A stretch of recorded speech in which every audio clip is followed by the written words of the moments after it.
Hi, I am Kimmy with On William Street, and we are here to help you become a more confident quilter, from the quilting to the piecing and everything in between. And this week, we are going to put together and finish our quilt top for our year-long Quilt-along skill builder.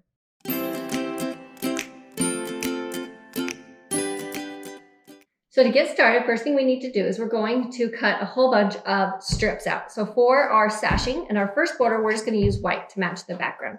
So you're first going to need 8 cut at 2.5 inches by 18.5 inches. And these are going to go on the sides of our blocks. Then for the long pieces in between the rows, we're going to need to cut 12 at 2.5 inches and just cut them the whole width of the fabric, just from one selvage to the other. And then we're going to be sewing these together here in just a moment. And then we do have a small thin border on the outside of the quilt. We're doing ours out of the dark green. So you're going to need 8 strips at 1.5 inches. So it'll just be a nice thin border, just put a little frame around the quilt. So after you have that, we're just going to set the green off to the side for a little bit, and we're going to deal with the white.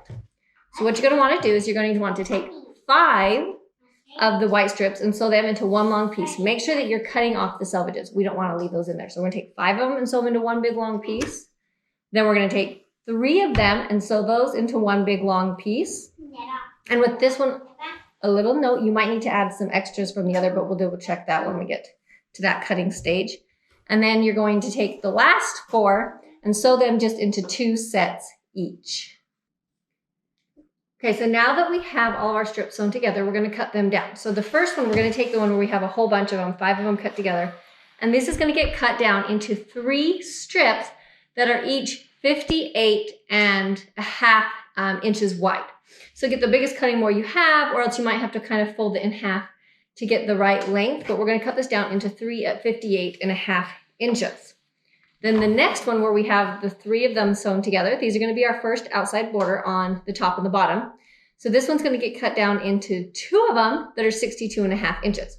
So now one thing to keep in mind with this one, you might not quite have enough depending on how much usable fabric width you have on your fabric, but that's okay, because these ones where we just sewed 2 together, we're going to cut those down into 78.5 inches.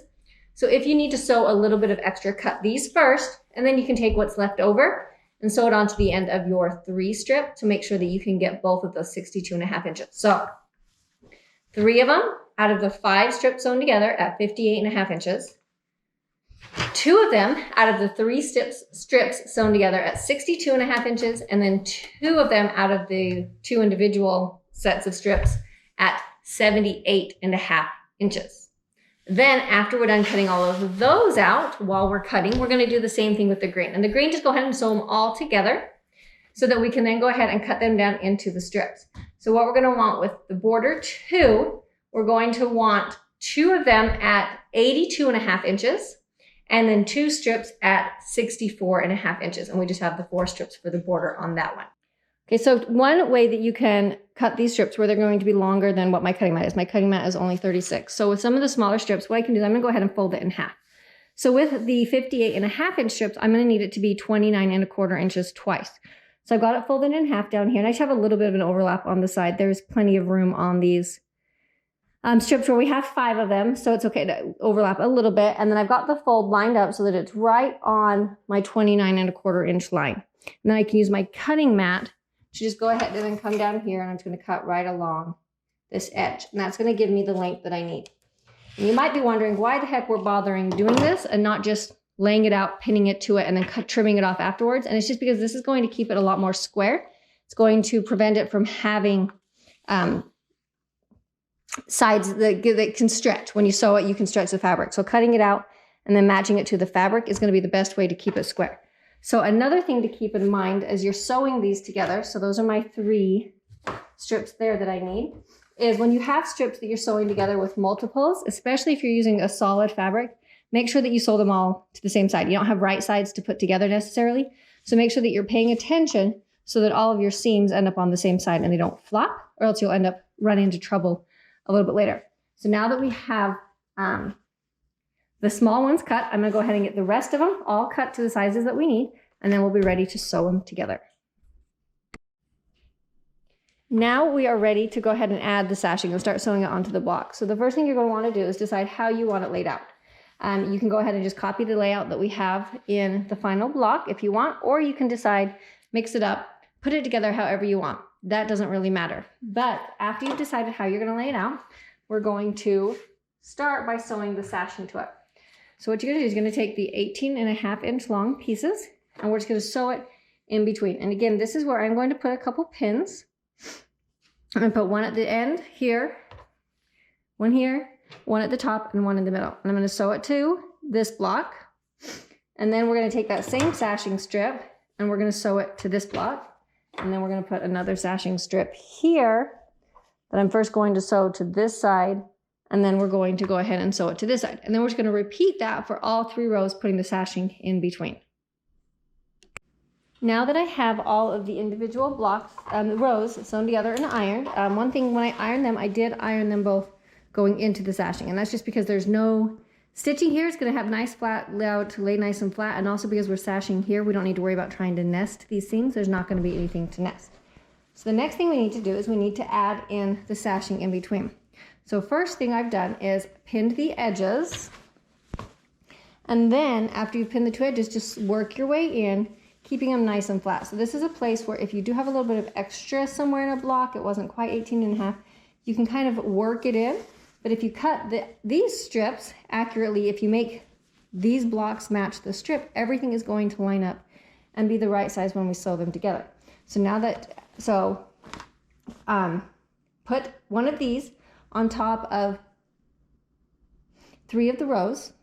So the bottom row and then the 2 middle rows, go ahead and put a sashing strip on top of those. And then after we have that sewn on, I'm going to show you how to kind of line them up. So we want to make sure that these all stay even though we can't actually see them because of the sashing. We won't be able to line up the seams directly. I'm going to show you some tips on how to get those to line up so that they still look nice and straight when we're all done. We are now ready to sew 2 of the rows together. So what I want to kind of show you, I've got the sashing just on top of the 2nd row.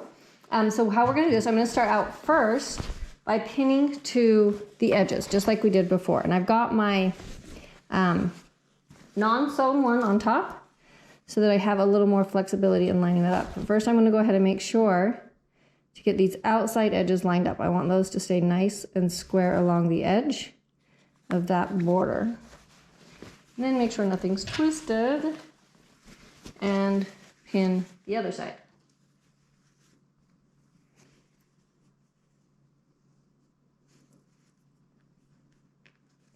Right, from there, you're going to want to lay it out nice and flat.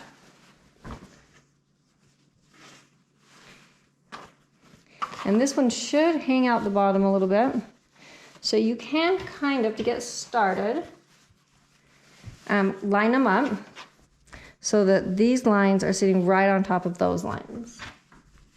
And that might not be perfectly where you need it, but that's going to get us a good place to start with what we want to check. Now what I'm going to do is I'm going to come over here and I'm going to put a pin close, but not quite where that sashing is. I want to have some flexibility, so lay it flat there, and then I'm going to come over on the other side and just kind of pin it there. And I just want to kind of hold it in place a little bit. So this pin may move later. Then what I'm going to do, I'm going to take this, I'm going to fold it back almost to the end of that, because that's where I want to make sure that it's lining up. Make sure you can see that those 2 points are sitting right, those 2 edges are sitting right on top of each other, as close to that sashing line as we can get it. So that's looking pretty darn good. So I'm going to kind of put some fingers there, fold it back to make sure that it doesn't move as I'm putting it in. I'm going to put a pin on both sides of those seams, one on each side.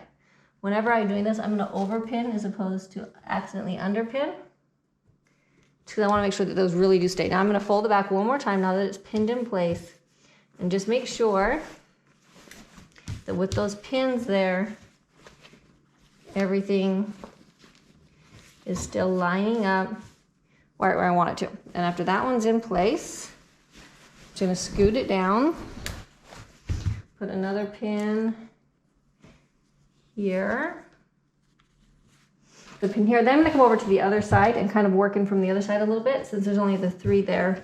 I'm going to move in at this point and put that pin there. And then we're just going to do the same thing, kind of lay it, make sure it's laid nice and flat. And then fold it straight back so that I can make sure that those are lined up. They're a little bit off. I'm just going to fold it and finagle them just a little bit. Get them just as square as they can be. Fold it back here and throw in my couple of pins.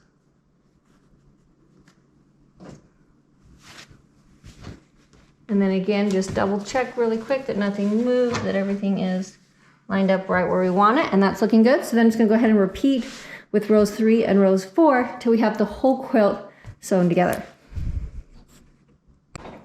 So after you have all of the rows sewn together and you've lined up all of your sashing nicely, next thing to do is to go ahead and put on the borders. I've already done that, so what you're gonna do is you're going to start with the side borders, and then first a white border, and then you're gonna put the top borders on, and you're gonna just pin those on the same way we did the rows and the sashing. Pin the corners and then just work your way in, making sure that any extra fabric, you just kind of ease that and smooth that out as you go so that it's kind of evenly distributed. And then add the dark green borders. Again, put the side borders on and then put the top borders on, and then your quilt top will be all done and ready to be quilted.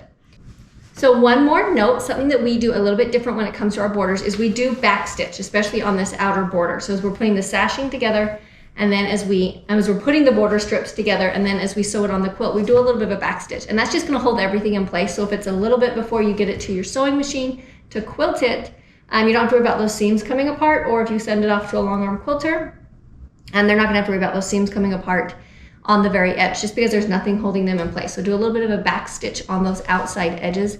It's just gonna keep things held together nicely while it waits to be finished. So as always, if you have any questions, let us know. You can send us an email or comment on the video.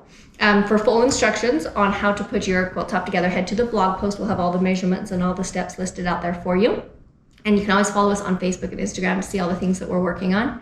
And don't forget to subscribe to our YouTube channel. We have a really fun project coming for next year as well, so we don't want you to miss it. So hit the bell so you're notified when we post new videos. And we will see you next week.